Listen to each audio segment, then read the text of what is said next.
La deuxième des notions qu'implique la royauté quand il s'agit d'Allah Azza wa Jal, c'est que toutes les créatures sont sa propriété et ses esclaves. Et elles ont donc besoin de lui et sont contraintes de se tourner vers lui pour toutes leurs affaires. Et cela concerne aussi bien les croyants que les mécréants, ceux qui reconnaissent la royauté à Allah Azza wa Jal ou ceux qui prétendent ne pas reconnaître cette royauté-là. Et personne ne peut échapper au royaume d'Allah Azza wa Jal. Aucune créature ne peut se passer de lui, car c'est lui qui donne la vie, c'est lui qui est utile, c'est lui qui protège, c'est lui qui octroie dons et faveurs. Comme Allah Azza wa Jal nous le dit dans la sourate Az-Zukhruf, verset 85. وتبارك الذي له ملك السماوات والأرض وما بينهما وعنده علم الساعة وإليه ترجعون.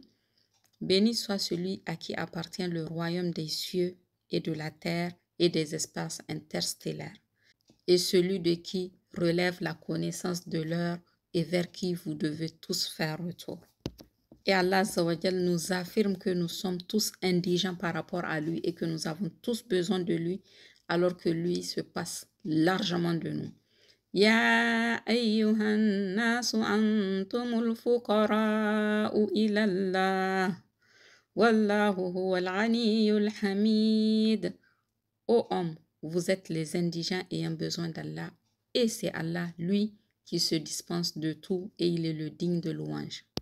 Et si Allah Azza wa Jal ne subvenait pas à nos besoins, à notre subsistance, il n'y a personne qui peut le faire. وكأين من دابة لا تحمل رزقها الله يرزقها وإياكم وهو السميع العليم. Et que de bêtes qui ne se chargent point de leur propre nourriture. C'est Allah qui les nourrit, ainsi que vous, et c'est lui l'audient, l'omniscient. La troisième notion à laquelle renvoie la royauté d'Allah Azza wa Jal, c'est que Allah Azza wa Jal décrète ce qu'il veut et prend les décisions qu'il désire.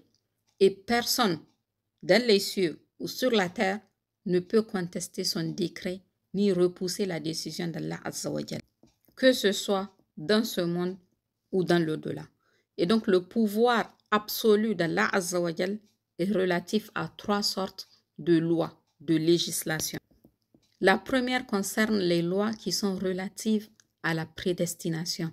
Ça veut dire que Allah Azza wa Jal, c'est celui qui prend les résolutions, les destinées, l'existence, la préparation, la vie, la mort.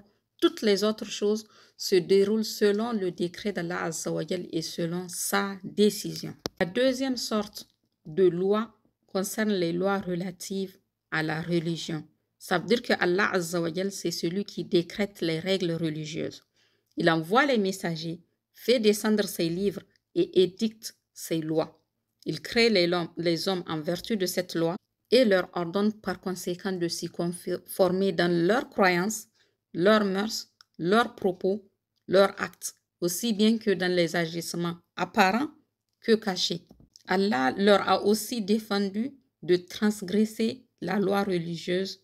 Il leur a appris que toute loi allant à l'encontre de la sienne est nuisible et relève de l'ignorance, puisqu'elle appartient à des lois qui sont tyranniques. Comment se fait-il qu'il puisse y avoir de lois meilleures que les lois établies par le Créateur de toutes choses? C'est ainsi donc qu'Allah Azza wa Jal a interdit d'outrepasser la loi religieuse qu'il a établie. La troisième sorte de loi est relative à la rémunération. Bien évidemment, puisque Allah Azza wa Jal, c'est lui qui a envoyé la loi, il détient par conséquent la décision relative à la rémunération. Que ce soit pour rétribuer les bonnes actions ou les mauvaises actions dans ce monde comme dans l'autre. Et récompense ainsi les obéissants et punit les désobéissances. Sachant que toutes ces lois d'Allah Azza wa Jal relatives à la rétribution découlent et dépendent de sa justice, de sa parfaite sagesse et des qualités pour lesquelles il mérite les louanges. Donc on voit bien que parmi les aspects de la royauté d'Allah Azza wa Jal, on voit qu'Allah subhanahu wa ta'ala a fait descendre des livres envoie des messagers, qu'il guide les gens, oriente les égarés et établit des preuves et ainsi que les prétextes contre les obstinés et les entêtés qui se refusent à obéir. Donc Allah Azza wa Jal prévoit la récompense et le châtiment pour toutes les situations et il met Azza wa Jal chaque chose à une place qui lui convient, tout en sachant que Allah Azza wa Jal organise son royaume comme il l'entend, subhanahu wa ta'ala.